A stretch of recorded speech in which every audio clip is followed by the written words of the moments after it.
Fala rapaziada, sejam muito bem-vindos ao meu canal. Esse aqui é um canal onde eu vou falar sobre a minha opinião de forma despretensiosa sobre diversos temas que vieram na minha cabeça aí. Fique à vontade para discordar nos comentários, trazer sugestões de vídeo, a gente pode trazer relatos, a gente sempre vai estar produzindo conteúdo aqui, então a minha ideia aqui é justamente falar abertamente aqui sem milindre, né? Eu tava vendo há pouco tempo um trecho daquele vídeo sobre o debate da Martina Oliveira, né, com outros conservadores. E aí ela fala, tu vê que ela defende abertamente, né, o exercício dela, né, na internet, fazendo um vídeo no OnlyFans aí, né?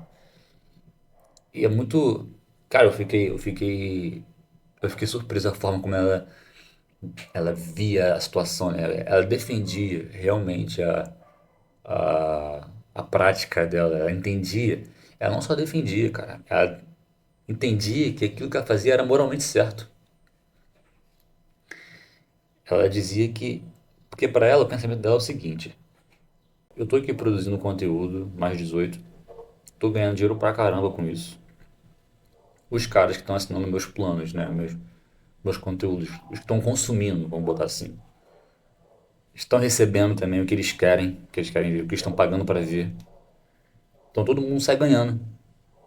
Eles ganham de lá, eu ganho daqui e tá tudo certo.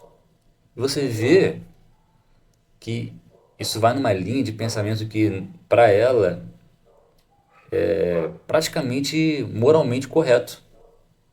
Tu vê que ela defende aquilo que ela faz, ela não reconhece, ela não consegue ter a percepção do, dos tipos de prejuízo que aquilo pode causar na mente, né, tanto do homem quanto da mulher, né, dos consumidores de pornografia. Ela não bota em nenhum momento isso na balança. Ela não reconhece que esse tipo de conteúdo prejudica casamentos e coisas do tipo.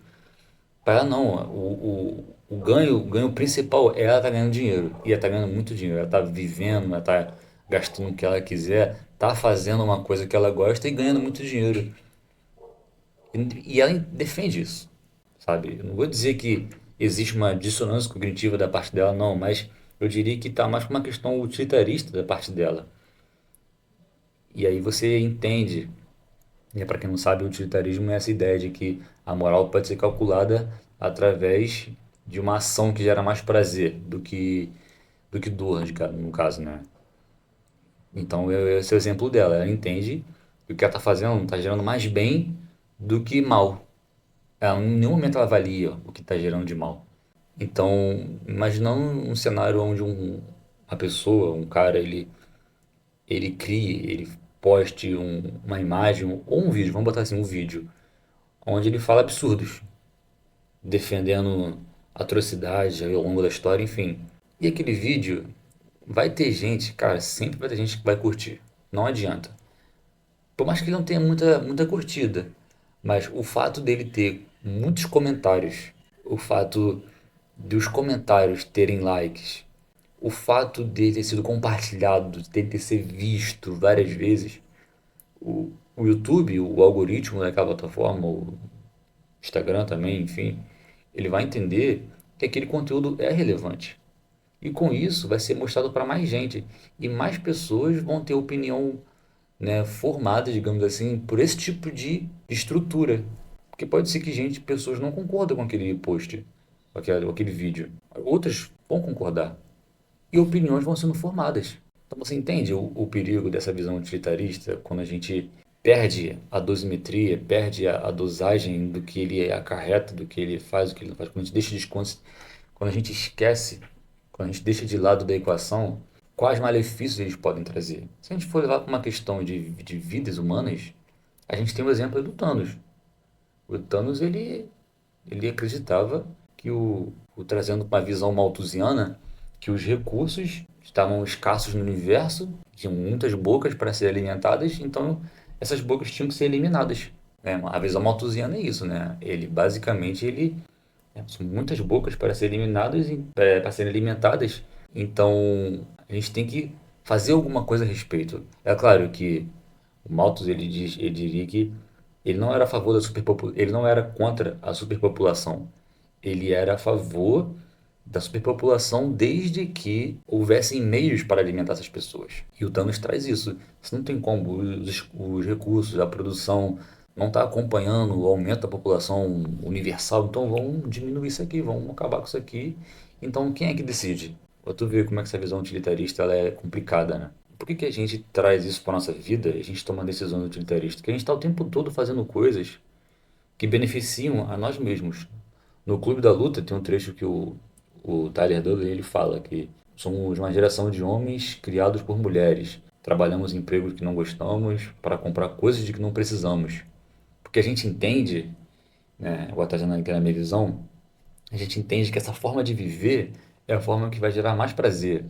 A gente não bota na ponta do lápis, a gente não calcula que malefícios, quais os possíveis malefícios que pode trazer para a nossa vida. Porque quando a gente está num momento de decidir algo, um momento em que a gente vai tomar uma determinada decisão na nossa vida, a gente está, sei lá, dopaminado na cabeça ali pela coisa positiva que aquilo pode trazer na nossa cabeça. A gente dificilmente vai considerar as coisas negativas. Porém, a ação vai ser executada, as coisas vão seguir seu curso natural e tudo que a gente for fazer vai ter uma consequência para nossa vida. Eu posso simplesmente recomendar aí uma casa de aposta, um tigrinho, para uma pessoa e ser patrocinado e ganhar muito dinheiro anunciando essas casas de aposta, em detrimento de milhões de pessoas que vão perder dinheiro com esse negócio, vão entrar no vício da aposta, vão se endividar, vão, enfim, quando a gente avalia esse prejuízo, quando a gente quer dizer, quando a gente não avalia esse prejuízo, a gente está avaliando que, eu tô aqui, eu vou receber meu dinheiro aqui para falar, a pessoa vai ouvir ali e ela não é obrigada a apostar não, mas você está divulgando. Pode ter uma pessoa que vai ser prejudicada, mas aquela uma pessoa foi prejudicada porque você não levou em consideração que uma pessoa podia ser prejudicada por aquela coisa que você está divulgando.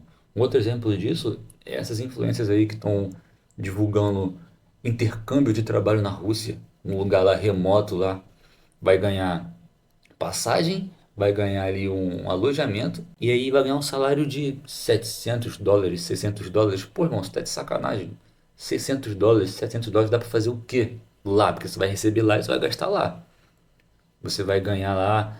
E é claro, né? Isso é a fachada que tá ali no anúncio, né? Mas a gente sabe o que na prática ali é quase que um trabalho escravo ali, para não dizer um termo mais pesado aqui no YouTube, mas enfim. Então você vê como que você vê mais benefício, vale mais a pena do que o sofrimento, mas não necessariamente aquilo é moralmente correto, entende? Nessa visão utilitarista, teve um discípulo do cara que propôs essa ideia, eu não lembro o cara que propôs, mas o discípulo dele eu lembro o nome, que é John, John alguma coisa, John Stuart Mill, se eu não me engano. E ele vai dizer que nem todo prazer é igual, mas o prazer, existem prazeres que são superiores a outros. Por exemplo, ele dá o exemplo do teatro, né? Um teatro, uma peça de teatro, um concerto musical, uma leitura de Shakespeare, por exemplo, é um prazer superior ao prazer de comer. Tudo bem que comer vai te manter vivo, mas em questões de prazer, esse prazer cultural, do teatro, de música, eles são prazeres que vão elevar a sua mente, vão elevar a sua alma, trazendo para uma questão mais esotérica, né? Mas sempre vai ter o paralelo, sempre vai ter a questão da consequência. Independente do que você for fazer. Independente do que você for fazer, tem consequência. Por as pessoas estarem vivendo num sistema utilitarista, estando mais propensas a tomar decisões utilitaristas na vida dela, as pessoas elas passam a se importar menos com a seguinte indagação: o que eu for fazer vai gerar valor na vida da pessoa? Vai prejudicar a vida de outra pessoa? Como que isso pode beneficiar e como que isso pode prejudicar? Os malefícios, os benefícios, como que eu posso medir eles, vamos botar assim, né? Como que eu enxergo que os malefícios podem ser maiores do que os benefícios? Hoje em dia, essa pergunta está tá se estreitando cada vez mais. Tá sendo do tipo, o que eu vou fazer vai ser bom pra mim e pros outros? Vai, então é isso. Não necessariamente isso é moralmente correto. Bom, no meu entendimento, com certeza vai ter gente que vai discordar de mim, beleza.